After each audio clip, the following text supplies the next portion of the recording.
warahmatullahi wabarakatuh. Waalaikumsalam warahmatullahi wabarakatuh. Innal hamdalillah wassalatu wassalamu ala Rasulillah Sayyidina wa Maulana Muhammad ibn Abdillah wa ala alihi wa sahbihi wa man tabi'ahu ila yaumil qiyamah. Asyhadu an la ilaha illallah wahdahu la syarika lah wa asyhadu anna sayyidana Muhammadan abduhu wa rasuluhu la nabiyya wa la rasula ba'da, amma ba'd. Faqad qala Allah ta'ala fi kitabihil karim wa huwa asdaqul qailin. A'udzu billahi minasy syaithanir rajim. Bismillahirrahmanirrahim. Yarfa'illahu alladhina amanu minkum walladhina utul ilma darajat. Wa qala fi ayatin ukhra fas'alu ahla dzikri in kuntum la ta'lamun. Al-ayat. Sadaqallahul azim. Yang terhormat Ketua Yayasan Al-Iftitah Bapak Insinyur Haji Landung Mentola Harjo, yang terhormat staf jajaran kepengurusan Yayasan Al-Iftitah, yang terhormat pemateri kajian subuh pada pagi hari ini Bapak Dr. Haji Muhammad Nurul Irfan MA, serta yang saya hormati para jamaah sekalian, jamaah kajian rutin subuh Masjid Raya Al-Iftitah yang tidak bisa saya sebutkan namanya satu persatunya, namun insyaallah mudah-mudahan tidak mengurangi rasa hormat dan ta'zim saya di hadapan para hadirin semua. Pertama-tama mari kita panjatkan puja dan puji syukur kita kehadirat Allah Subhanahu wa taala. Salat teriring salam semoga terlimpah curahkan kepada junjungan alam yakni Nabi besar Muhammad sallallahu alaihi wasallam, kepada para keluarganya, para sahabatnya, tak lupa pula kita selaku umatnya yang mudah-mudahan kelak di yaumil qiyamah nanti mendapatkan syafaatnya. Amin amin ya rabbal alamin. Hadirin jamaah yang dirahmati Allah Subhanahu wa taala, sebelum kita memulai kajian kita pada pagi hari ini, kita buka kajian kita pada pagi hari ini dengan pembacaan suratul Fatihah. Ala hadiniyah wa qulitin salam wa ila hadatin Nabi al-Fatihah. A'udzu billahi minasy syaithanir rajim. Bismillahirrahmanirrahim. Alhamdulillahi rabbil alamin arrahmanir rahim maliki yaumiddin. Iyyaka na'budu wa iyyaka nasta'in. Ihdinas siratal mustaqim. Siratal ladzina an'amta 'alaihim ghairil maghdubi 'alaihim waladdallin. Amin. Baik para jamaah sekalian, seperti biasa kajian kita pada pagi hari ini dibagi menjadi dua termin. Yang pertama penyampaian materi fikih, insyaallah syarah muhajjab Ustaz ya, kitab syarah muhajjab. Kemudian termin yang kedua pertanyaan atau diskusi. Baik, langsung saja untuk penyampaian materi mengenai kitab fikih syarah muhajjab akan disampaikan oleh Bapak Ustaz Dr. Haji Muhammad Nurul Irfan MA.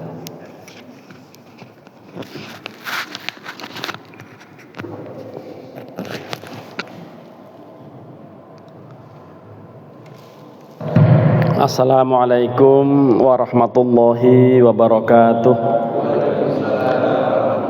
Bismillahirrahmanirrahim. Alhamdulillahi rabbil alamin. Allahumma salli wa sallim wa barik ala sayyidina Muhammadin wa ala alihi wa sahbihi ajma'in, amma ba'du.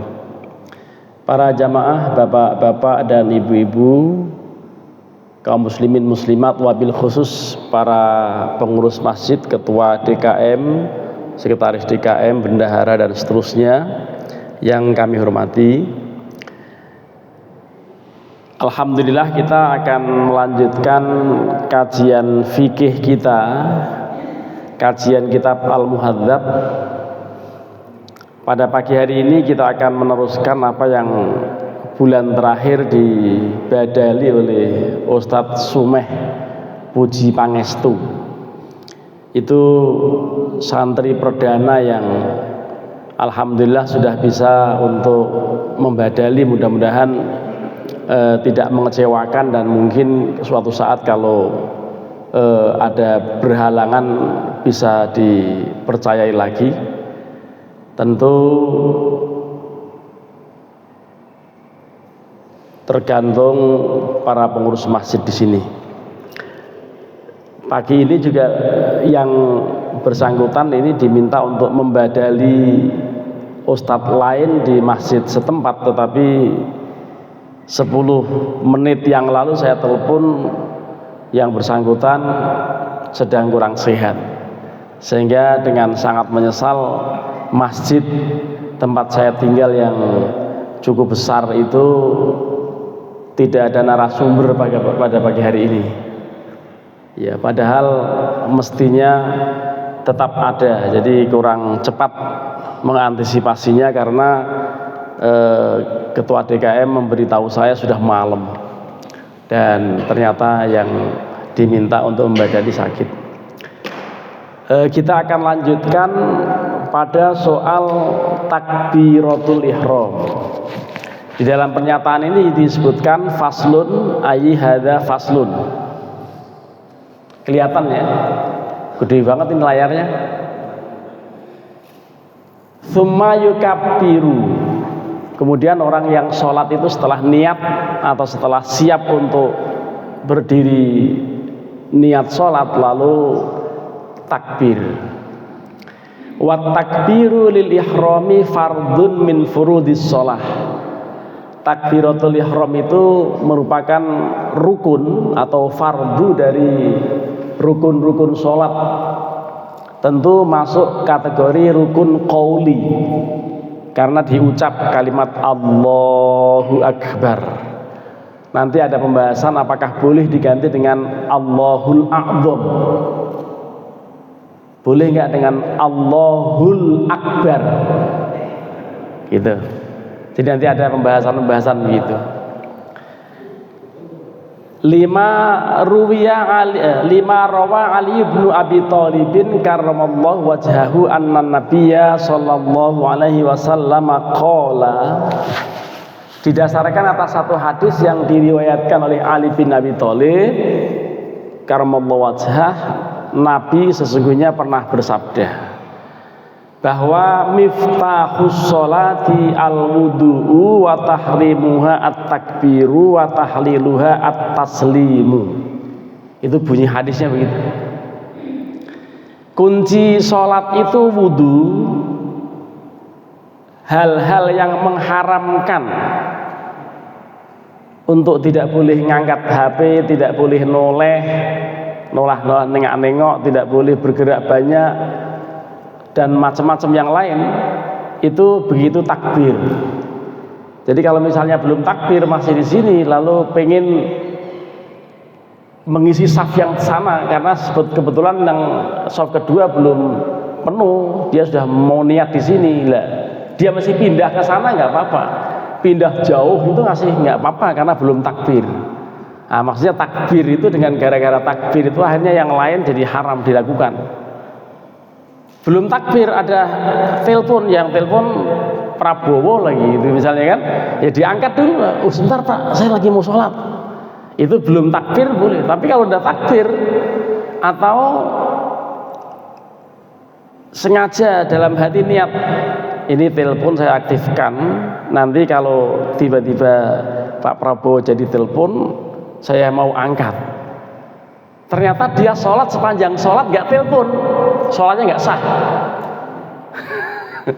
Itu mau menyembah Allah, mau menyembah Prabowo itu. Jadi maksudnya tidak boleh mendua begitu, menggantungkan niat. Jadi ada orang niat, ya nanti kalau betul-betul mau telepon, karena saya mau diangkat menjadi panglima gitu, atau menteri Polhukam yang belum ada gitu, ternyata kok tidak telepon juga, itu sholatnya nggak sah. Nah, jadi pokoknya kalau sudah takbir itu tidak boleh ngapa-ngapain. Begitu takbir, nah sudah itu, nggak boleh ngapa-ngapain.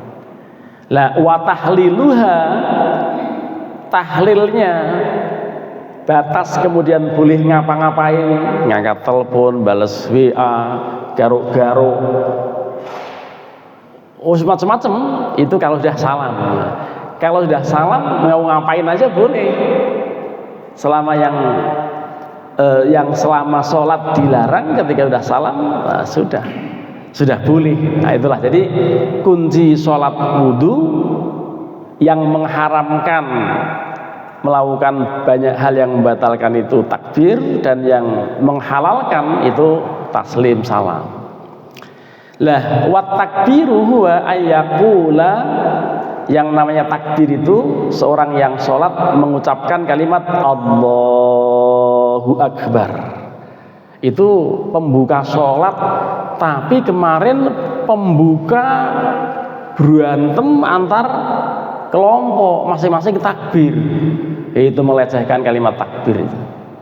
Berantem antar kelompok, demonstran satu dengan demonstran lain sama-sama Allahu Akbar. Pendukung satu ulama dengan tidak pendukungnya di Pemalang berantem sama-sama Allahu Akbar. Kalaupun ada yang mati, dua-duanya neraka.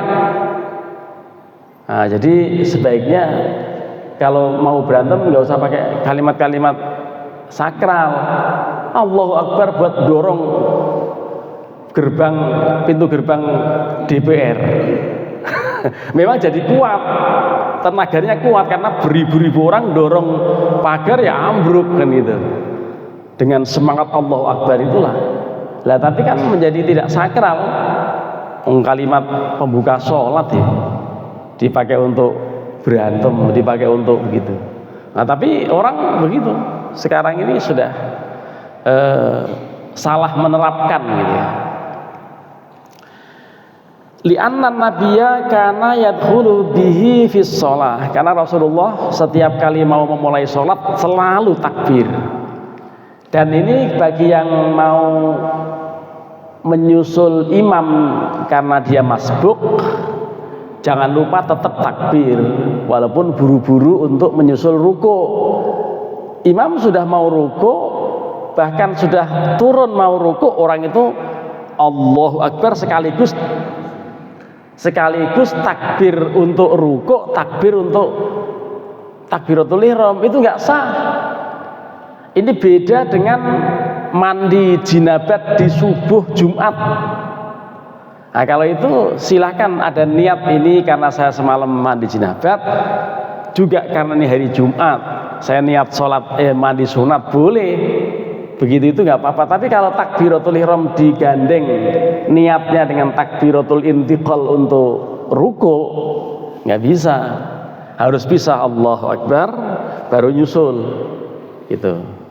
Ada orang yang Allahu Akbar langsung ikut sujud. Lah bener bahwa makmum tidak perlu menunggu imam posisi tertentu, tapi pada saat dia imam itu sujud ikut sujud, ruku ikut ruku, i'tidal ikut i'tidal, itu benar mengikutinya itu. Tapi bagaimanapun tetap diawali dengan takbiratul ihram. Jangan Allahu Akbar langsung sujud.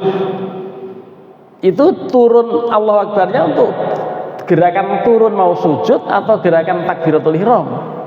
Nah, jadi harus dipilah, tidak bisa sekaligus gitu ya. Itu Rasulullah selalu membuka sholat dengan takbiratul ihram.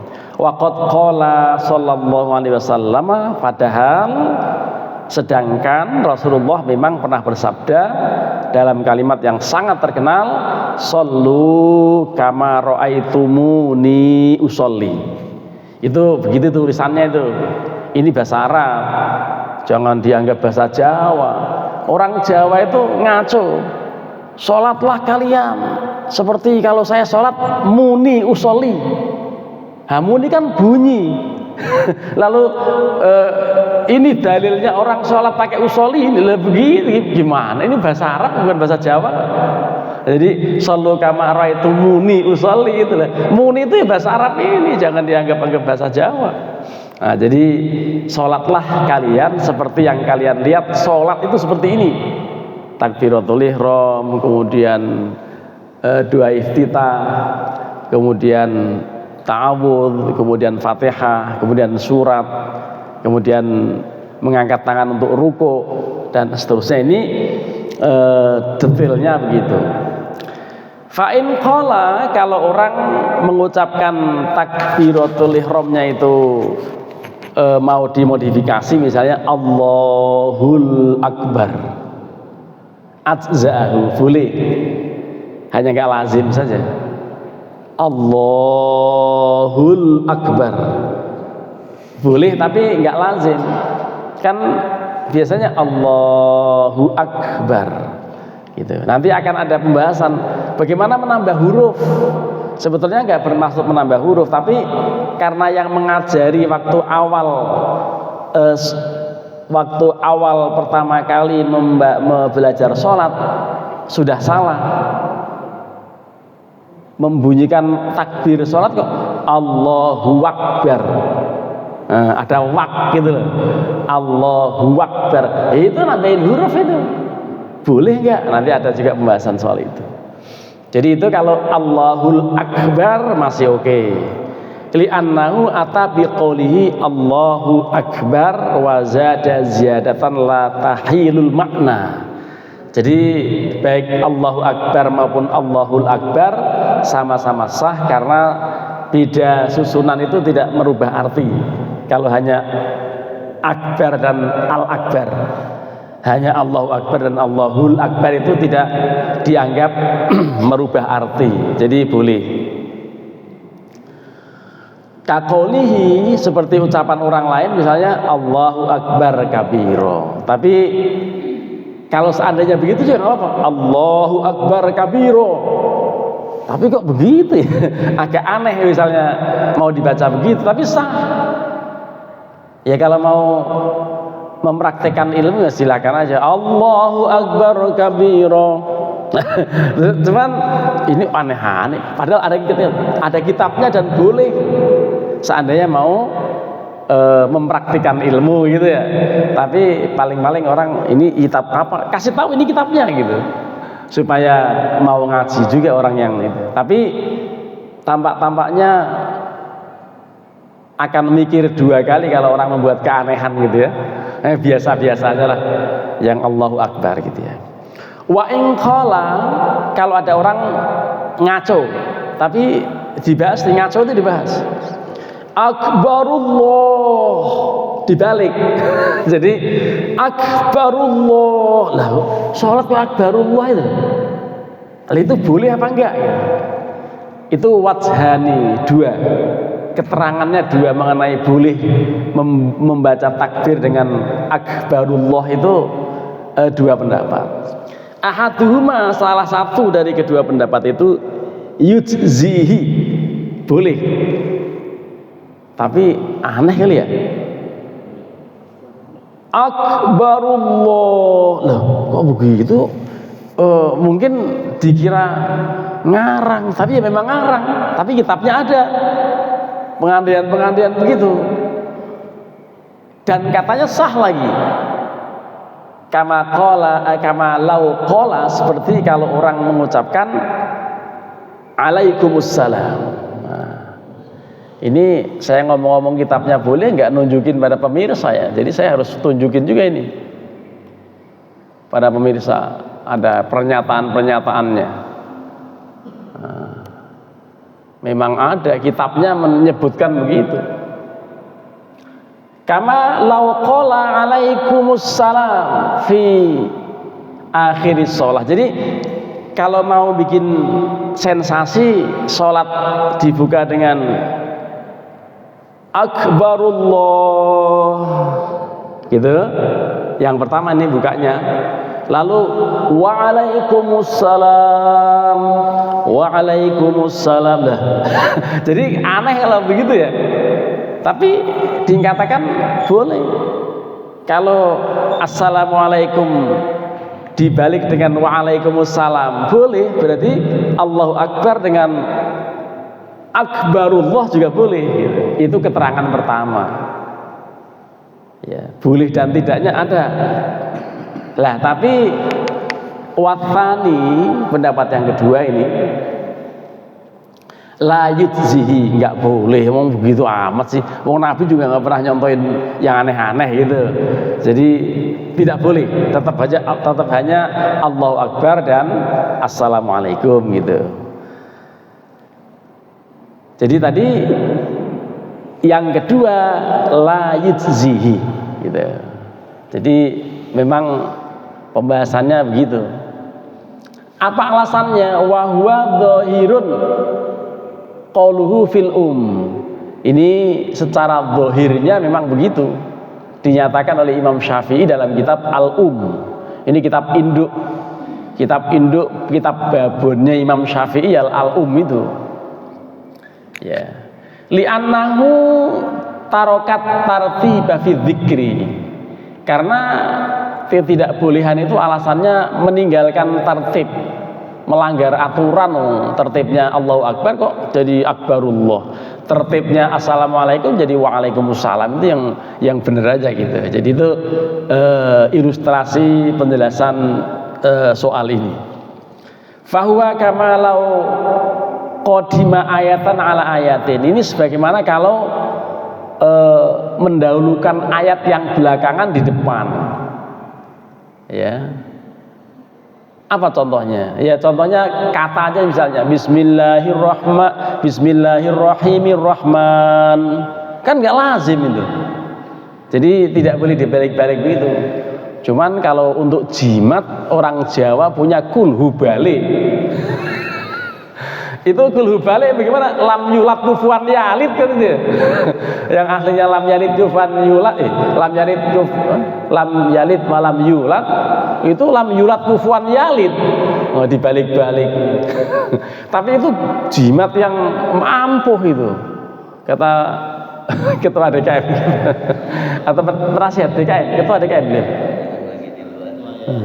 Ketua yayasan. Jadi ketua yayasan pasti memahami soal klenik Jawa kulhu balik ini. Jadi ada ajian kulhu balik, ada lembu sekilan, ada macam-macam lah. Kalau yang jorok ada aji jaran goyang, ada semar mesem, semar mendem. Itu orang Jawa itu punya klenik yang aneh-aneh itu. Ya. Tapi ini jangan ngomong begini panjang-panjang yang nanti dimarahin orang. Pembahasan sholat.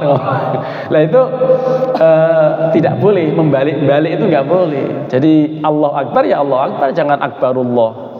Ya, ketika memang urutannya Ar-Rahmanir-Rahim itu di ayat ketiga, jangan kemudian iya karena abudu wa iya karena nasta'in Ar-Rahmanir-Rahim, nggak ngaco itu. Jadi harus urut gitu ya.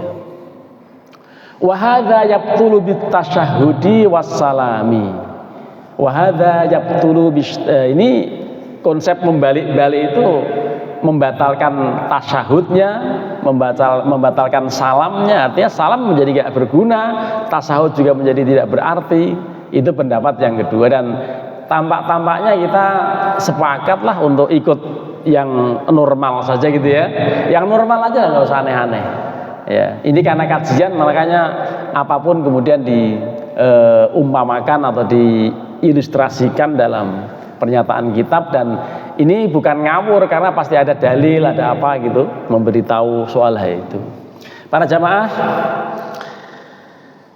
wa in kabbara bil farisiyah wa huwa yahsunu bil arabiyyati lam yajuz gitu. Ini boleh dibaca wa in kabbara bil jawiyah gitu ya. Jadi kalau ada orang takbir menggunakan bahasa Persi, di sini Persi. Tapi berhubung kita di Jawa ya takbir dengan bahasa Jawa, padahal dia bisa mengucap bahasa Arab dengan baik, itu lam yajuz, tidak boleh. Allah Maha Agung. Loh, kok malah begitu sih? Allahu Akbar saja lah, nggak usah Allah Maha Agung. Walaupun artinya sama, Allah Maha Agung itu ya sama dengan Allahu Akbar. Tapi tetap saja kalau dia bisa mengucapkan Allahu Akbar bahasa Arab, nah sudah, itu menjadi nggak sah kalau dibikin-bikin gitu ya. Dulu ada Ustadz Yusman Roy dari Malang itu yang punya pendapat fatwanya untuk membolehkan sholat dalam bahasa Jawa. gitu. Jadi itu agak aneh gitu ya. Kalau bahasa Indonesia kadang-kadang sholat menjadi bisa kesasar itu. Qul huwallahu ahad. Dia bilang katakan Tuhan itu satu, Tuhan tidak beranak dan tidak diperanakkan. Nanti malah dangdutan itu.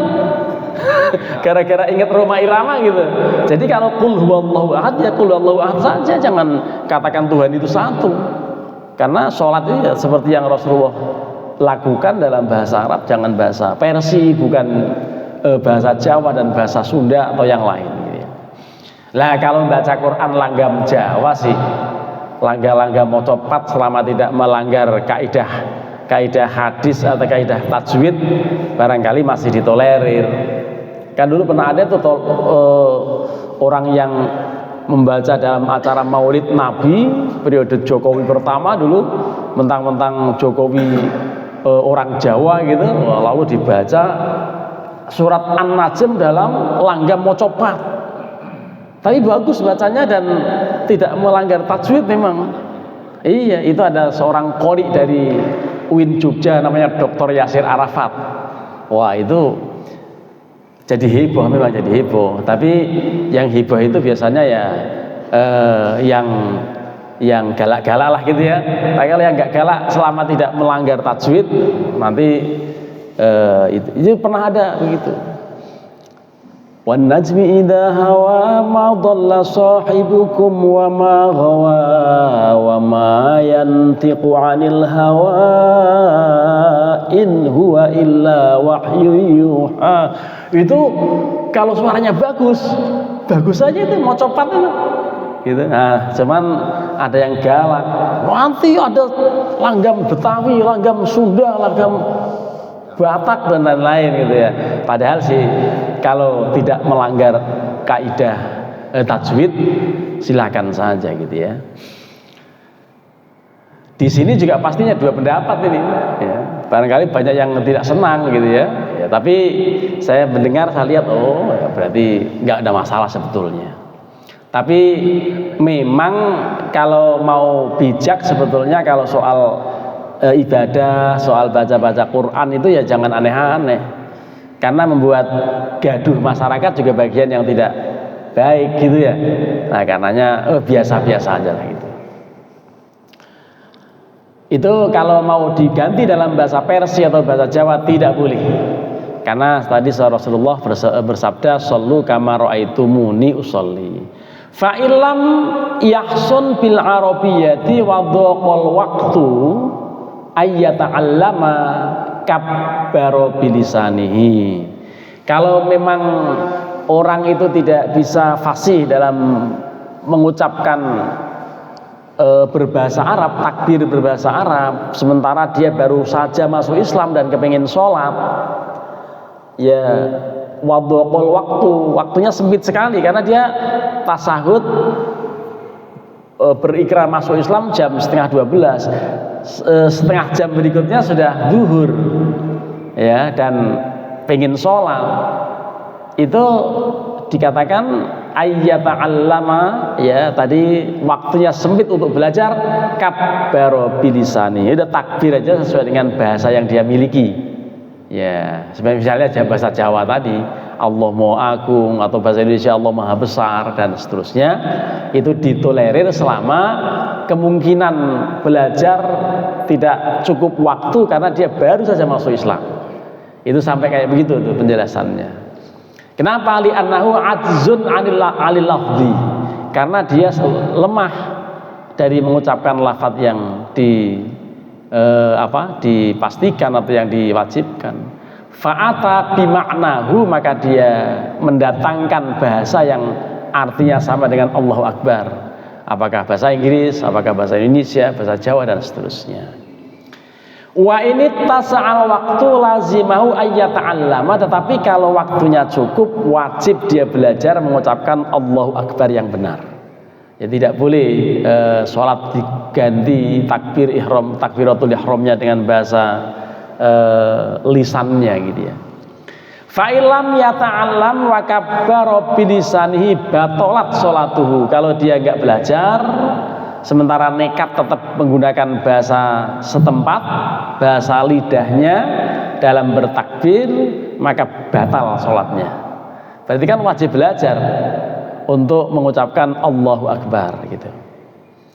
Li'annahu tarokal fardhu ma'al qudrati alaihi, karena dia meninggalkan rukun padahal mampu. Ada waktu belajar nggak mau belajar. Ya. Itu ilustrasi penjelasan agak detail terkait dengan takbir. Jadi takbir walaupun kita udah apal biasa takbir, juga ternyata kajiannya sampai sejauh itu mengenai dalam bahasa apa, lafaz apa dan seterusnya, dibalik dan seterusnya, boleh atau tidak gitu ya. Lalu bagaimana ketika orang itu celat atau bahkan bisu? Nah ini dikatakan wa in kana bilisanihi khabalun au kharasun, kalau dia celat, cedal, kidal, bukan kidal, celat, cedal gitu ya, cadel. Dulu waktu saya sampai kelas berapa belum bisa ngomong R. Ya, ngomong R tuh agak gede, saya ingat. Gara-gara kakak saya mengajak ke hutan, ke kebun yang agak rimbun-rimbun gitu. Lah, denger ayam hutan berkokok. Cekikrik. Nah, cekikrik itu saya tiruin, bisa sejak itu saya bisa ngomong R gitu. Cekikrik. Nah, itu bisa itu. Selama ini cekiklik. Cekiklik. Nah, ternyata begitu niruin ayam hutan berkokok itu cekikrik. Nah, baru bisa itu. Itu kalau orang celat kan nggak bisa itu. Ya. Iya, jadi lah ini makanya kalau bagaimana kalau celat, cedal, kidal, apa cadel. Ya, cadel. Iya. Bahasa Sundanya apa? Bukan gagu. Bahasa Sundanya cadel apa? Celat. Nah ya, namanya celat itu. Oh iya, apa celat? Sama juga sih. Celat juga. Cadel. Oh ya, cadel. Makanya nggak bisa ngomong R. Biasanya kurang makan cabai rawit.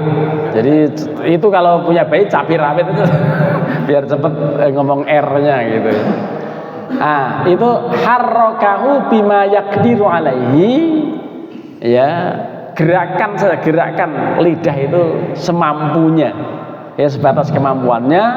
Ini didasarkan atas sabda Rasulullah, idza amartukum bi amrin fa'tu minhu mastata'tum.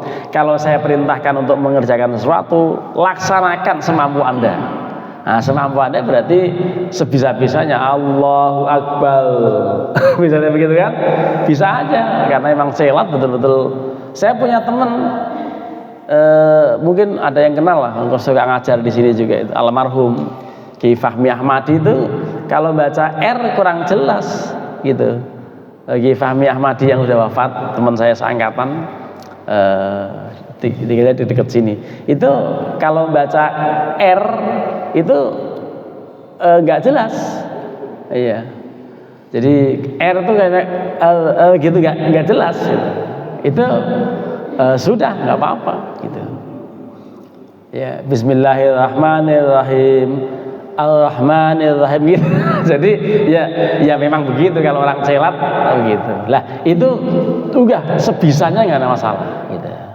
Dan terakhir, wa yustahabbu lil imam ayyajhara bit takbir liyasma'a man khalfahu. Sunnah bagi imam untuk mengeraskan bacaan takbir. Dan ini bukannya takbiratul ihram, takbir semuanya. Takbir mau rukuk, mau sujud itu takbirnya keras. Supaya apa? Tidak merepotkan makmum yang di ujung sana, kan nggak ngelihat. Nah, jadi itu supaya didengar oleh makmum yang di belakangnya. Wa yustahabbu li ghairihi, dan disunahkan bagi selain imam nih, makmum manapun gitu, ayyusir asar yusir ayyusir bihi, untuk melirihkan takbir. Jadi nggak usah, kalau nggak jadi imam nggak usah keras-keras. Insyaallah kita sendiri yang dengar gitu, karena akan potensi mengganggu yang lain. Jadi jangan sampai dikeras-keraskan. Wa adnahu, dan minimal bacaan takbir untuk sendiri itu ayyasma'a nafsuhu, bahwa dirinya itu mendengar. Ya, dirinya mendengar, terasa kalau Allahu Akbar, itu cukup, tidak usah mengeras-ngeraskan bacaan takbirnya supaya tidak mengganggu yang lain. Nanti sebetulnya masih terus dibahas ya soal takbir ini dalam pasal berikutnya, antara lain kelengkapannya mengenai mengangkat tangan. Lalu memang yang menarik sebetulnya bagaimana posisi tangan setelah takbir, ada di mana itu. Nanti kalau kitabnya hanya ini mungkin hanya satu pendapat, tapi kalau kita compare dengan kitab lain yang sudah perbandingan antara satu dengan madhab yang lain, itu beragam, karena buktinya ada yang di depan, ada yang ke atas, ada yang agak menggok begini, ada yang lurus. Itu kan beberapa. Kalau di sini barangkali cuma satu pendapatnya, tapi kalau dalam kitab lain akan menerangkan pendapat-pendapat ulama yang lainnya, sehingga kita bisa menyaksikan ragam orang sholat di Masjidil Haram, di Masjid Nabawi itu ada yang meluruskan itunya, kedua tangannya di samping seperti orang siap mau upacara begitu. Itu terjadi juga. Baik, ini sementara untuk pengantar diskusi itu. Nanti kalau ada yang ingin mendalami apakah bagian yang sudah disampaikan atau hal lain terkait dengan sholat, dipersilahkan. Masih ada waktu cukup panjang ini. Ya, paling nggak 1/4 jam lah. Silakan.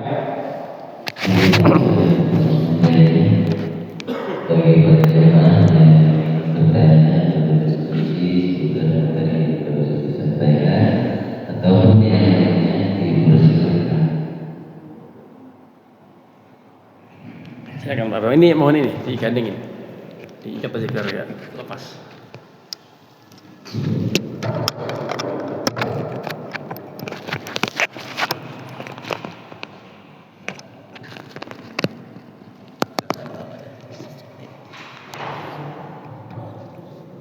Assalamualaikum warahmatullahi wabarakatuh.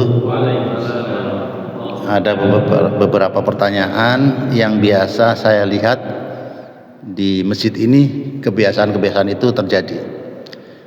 Pertama, tadi setelah takbiratul ihram, kita satu tujuan sudah untuk menyembah kepada Allah, mengurangi pergerakan-pergerakan. Tapi ada salah satu jemaah yang sudah menjadi kebiasaan, orang tersebut berkacamata. Kemudian takbiratul ihram masih pakai kacamata, ruku pakai kacamata, mau sujud terus nyopot kacamata. Itu kan nambah pergerakan dalam sholat. Dan tiap hari dilakukan itu. Kenapa tidak waktu sebelum takbiratul ihram kacamata ditaruh dulu di bawah lantai? Nah, itu bagaimana hukumnya? Masih sah karena belum melebihi 3 kali pergerakan dalam sholat? Apa karena dilakukan tiap hari, akhirnya bagaimana hukumnya? Mungkin kalau sekali enggak, tapi tiap hari begitu terus, menjelang sujud copot kacamata terus ruku, terus sujud. Itu yang pertama. Yang kedua tadi menyambung penjelasan dari Pak Ustadz, kalau kita masbuk terlambat sholat, datangnya udah menjelang ruku atau menjelang sujud, takbiratul ihramnya jangan digabung dengan antara dua pergerakan. Nah, baiknya supaya lebih jelas itu berarti 2 kali, misalnya Allahu Akbar sebagai takbiratul ihram, kemudian Allahu Akbar lagi menjelang ruku atau sujud. Itu mohon menjelang ruku atau menjelang sujud. Kalau datangnya dia menjelang sujud, ya Allahu Akbar. Kalau bisa menyelesaikan Al-Fatihahnya, selesaikan secara cepat, kemudian Allahu Akbar lagi, jadi 2 kali Allahu Akbarnya. Itu yang kedua. Yang ketiga, ada imam kalau sholatnya yang duhur atau asar itu sering cepat sekali. Itu apakah dia membaca Al-Fatihah hanya itu saja tiap rakaatnya, Harusnya kan rakaat 1 dan 2 lebih lama. Apalagi rakaat pertama kan ada iftitahnya, Al-Fatihah kemudian suratan, kan agak lama. Tapi itu apa mungkin paket hemat, paket singkat, sehingga rakaat 1, 2, 3, 4-nya hanya Al-Fatihah aja, karena kita baru baca Al-Iftitahnya, kabiro, udah langsung ruku. Itu. Ada lagi imam yang lain, rakaat 1 dan 2-nya lama, rakaat ketiganya karena nggak dibacakan secara lafadznya nggak dikeraskan, Al-Fatihahnya singkat sekali. Kita lagi menikmati Bismillahirrahmanirrahim, Alhamdulillah, Allahu Akbar, hanya rakaat ketiga saja. Rakaat keempatnya panjang lagi. Itu memang ada pelajarannya begitu. Rakaat ketiga bisa diperpendek atau harusnya normal saja. Al-Fatihahnya ya rakaat 1, 2, 3, dan 4-nya ya panjangnya seperti itu. Tapi kok kenapa rakaat ketiga saja yang kita belum selesai baca Al-Fatihah kok udah Allahu Akbar, kaget, waduh, jadi dipercepat atau ngikutin imam saja. Yang terakhir, ada 2 orang atau 3 orang jemaah yang makmum, waktu sholat awalnya normal-normal saja, tapi setelah Assalamualaikum kok diperkeras ya, sampai sebelahnya kaget, Assalamualaikum, Assalamualaikum.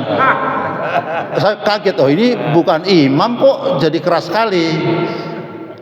Bahkan doa setelah sholatnya juga keras. Terus astagfirullahaladzim, la ilaha illallah wal hayyul qayyum, itu juga keras. Ini pelajaran dari mana? Bener apa enggak? Sampai tadinya normal-normal saja di samping saya. Pas assalamualaikum ngagetin sebelahnya. Yang lain sih memang dia mulai dari sampai akhir memang dia agak kayak ngedumel aja gitu. Alhamdulillah, ada yang begitu. Nah, itu mohon penjelasannya. Semoga kalau orangnya ada bisa mendengarkan, ada untuk pencerahan. Demikian, terima kasih. Assalamualaikum warahmatullahi wabarakatuh. Waalaikumsalam. Langsung saja mungkin dijawab. Saya pengen deket Pak Bambang saya. Karena pertanyaan 4. Pertanyaannya 4, saya takut lupa aja.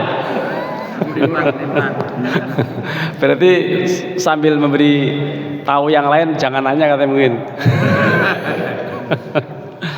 Pertama, kacamata.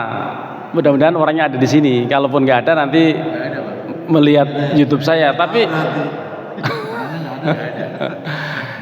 sebetulnya saya juga bertanya-tanya karena dulu seorang sopir namanya Pak Haji Idris, itu sopirnya Mu'alim Syafi'i Hadami, sopir kiai, tapi setiap sholat begitu juga itu.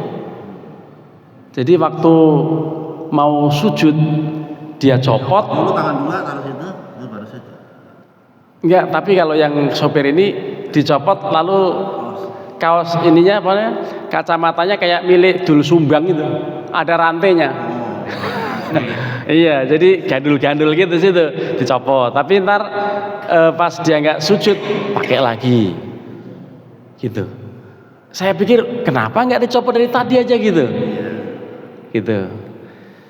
Saya tidak tanya juga sama sopir itu, tapi curiga saya ini pasti pernah dijelaskan sama mu'alim karena sopirnya pasti pernah dijelaskan. Lah, kalaupun misalnya penjelasannya saya belum pernah dengar, tapi saya spekulasi menyatakan bahwa dia sedang mengikut madhab lain yang membolehkan gerakan lebih dari 3.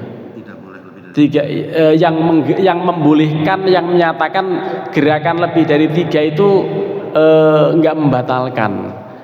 Itu pernah juga ada di Makkah, saya lihat botol air mineral itu terbalik, kesenggol, gelundung agak jauh, dikejar sama dia. Dikejar lalu balik lagi sholat gitu.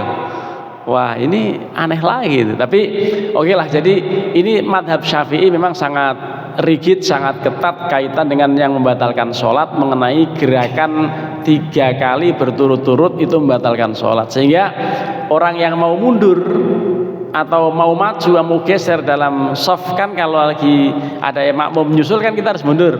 Itu gerakannya jangan sampai berturut-turut 3 kali supaya nggak batal. Itu kaidah yang disampaikan oleh Imam Syafi'i dan ulama-ulama Syafi'iyah, sangat ketat ikhtiyatnya itu, kehati-hatiannya supaya tertib di dalam melaksanakan sholat, sehingga lebih aman memang pakai madhab yang ini. Sementara ada yang ngejar botol nggak batal tadi, apalagi sekedar kacamata nggak batal lagi.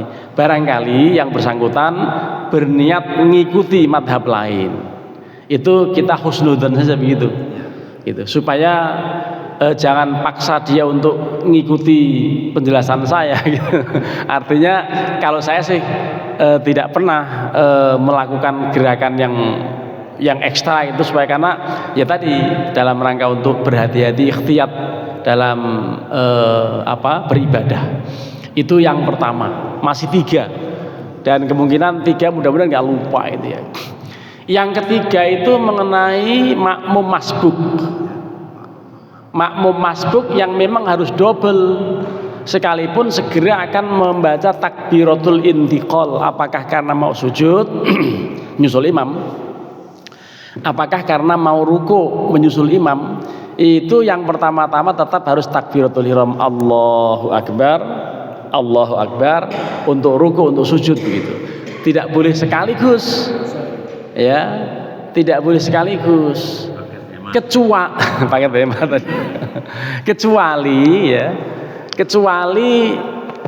memang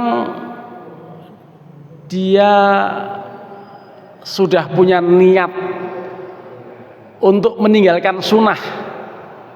Lah tapi meninggalkan sunnah kok pakai niat ya? Meninggalkan sunnah yang takbiratul intiqal itu sunnah itu. Allahu Akbar, Allahu Akbar, pergerakan itu sunnah. Sementara takbiratul ihram itu wajib. Lah kalau memang niatnya seperti itu ya tetap saja sah. Yang dia baca itu takbiratul ihram. Tapi yang berikutnya itu nggak pakai takbir, pokoknya mau menyusul ngejar imam. Jadi seandainya pun ada orang yang melakukan begitu, kita husnudzon lagi, oh dia berarti menganggap takbiratul intiqalnya hanya sunnah dan tidak dibaca oleh dia. Jadi tanpa Al-Fatihah apa ya? Oh nggak apa-apa, bagi yang masbuk suasana begitu nggak masalah, nggak baca Fatihah, nggak masalah. Artinya kita tetap husnudzon pada orang yang itu dalam rangka untuk paket ekonomis tadi, paket hemat, karena yang dia lakukan yang wajib-wajib, sementara takbiratul intiqalnya nggak dia kerjakan. Mungkin begitu. Itu lebih aman daripada kita curiga sama orang. Nah, itu. Iya kan? Kita lebih aman gitu. Udahlah, wong sudah sholat masih dimarahi itu. Orang yang pada mabuk nggak dimarah-marah. Jadi lebih baik kok begitu gitu, menurut saya ya. Jadi sudahlah. Tapi kalau misalnya suatu saat mendengarkan kajian-kajian ini kan lebih luas lagi pemahamannya, sehingga nanti bisa dia koreksi misalnya begitu. Walaupun tanpa boleh maksa, ya sudah, mau iya mau enggak, pokoknya dengan semangat sholat itu kita hargai gitu. Tapi pelan-pelan kita beritahu melalui kajian-kajian ini. Tetapi kita sebagai orang yang yang rajin ngaji gini, husnudzon saja, baik sangka saja sama orang. Udah sholat masih dimarah-marahin kan, jangan gitu. Itu yang kedua. Yang ketiga mengenai paket hemat lagi tentang sholat. Imam kok bacanya Al-Fatihah aja. Iya, jadi belum selesai Fatihah langsung udah selesai. iya, jadi kalau imam sebaiknya memang nawin kondisi jamaah gitu ya. Maksudnya ya kalau membacanya Fatihah saja itu apa maksudnya? Apa memang dia nggak tahu bahwa 2 rakaat pertama itu perlu ada sunnah membaca surat apa tidak gitu ya. Jadi kalau yang begini tampaknya perlu dimusyawarahkan, apalagi misalnya imam rawatib. Imam rawatib kan ditentukan oleh ketua DKM, dimusyawarahkan, diawasi oleh yayasan, sehingga itu dimusyawarahkan kalau imam rawatib. Tapi kalau bukan imam rawatib yang begitu ya biarin aja gitu ya. Tapi imam rawatib untuk disepakati, bahkan kemudian diberitahu mengenai Ya etika menjadi imam itu jangan ngerepotin makmum lah. Makmum kan ada yang sepuh, ada yang bacanya pengen detail gitu, bukan digeradak cepet-cepet kan begitu. Nah, oleh karenanya ada perlu semacam briefing gitu ya, semacam update pengetahuan supaya tidak mengganggu jamaah tertentu yang merasa tidak srek.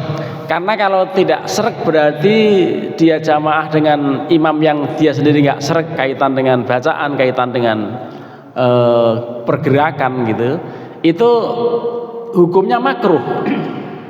Makmum itu makruh, malah disunahkan untuk mufarokoh, disunahkan untuk walk out dari konsep jamaahnya sama beliau.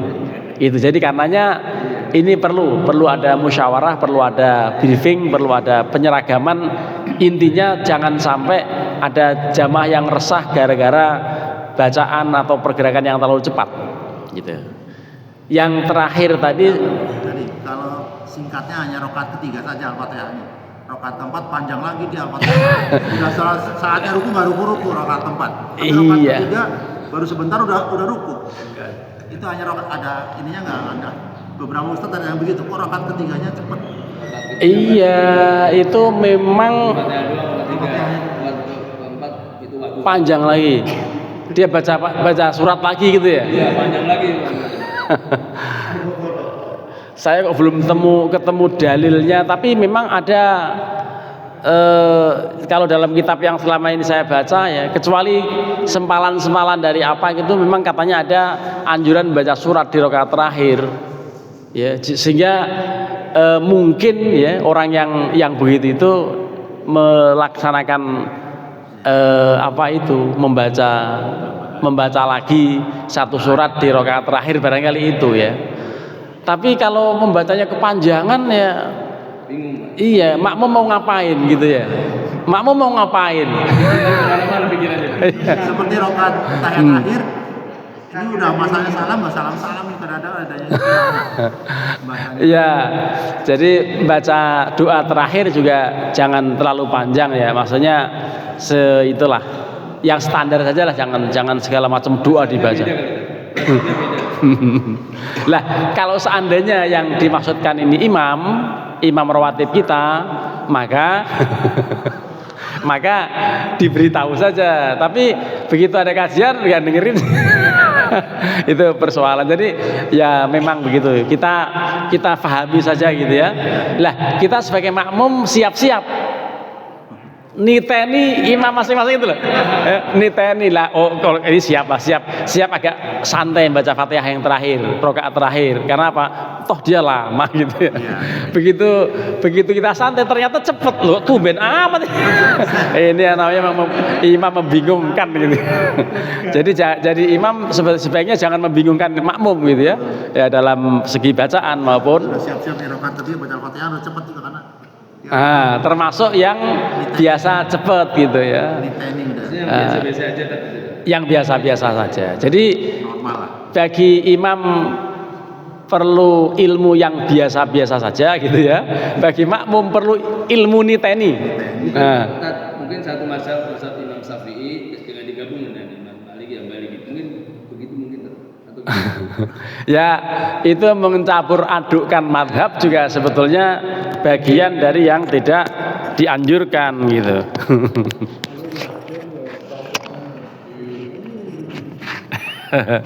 Ya, jadi tampaknya nanti insya Allah dengan ilmu niteni itu kita akan lebih bijak. Ya, iya, ini siap duluan. Oh, begini kita siap begini gitulah.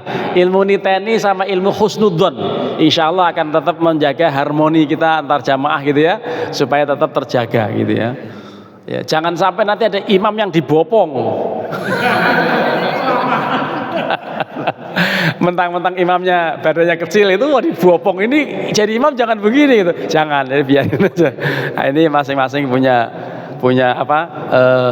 kiat untuk menjaga harmoni. Demikian. Yang terakhir. Apa lagi? Oh iya. Sebelahnya.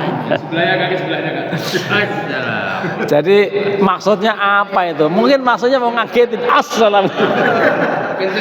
Iya, mau ngagetin makmum gitu ya. Itu kalau ada itu juga kita mesti niteni lagi tuh. Niteni jangan kagetan gitu. Oh, saya jadi iya kalau kita makmum kan di belakang kan. Nah, tapi cuma siap-siap. Saya nggak jangan sampai kaget gitu ya. Kalau misalnya dia baca as gitu kan. Nah, jadi itu juga disikapi dengan ilmu niteni gitu ya. Tapi bagi yang begitu ya kan susah merubah ya. Tapi kencengan makmumnya daripada imamnya. Iya, itu. Assalamualaikumnya itu.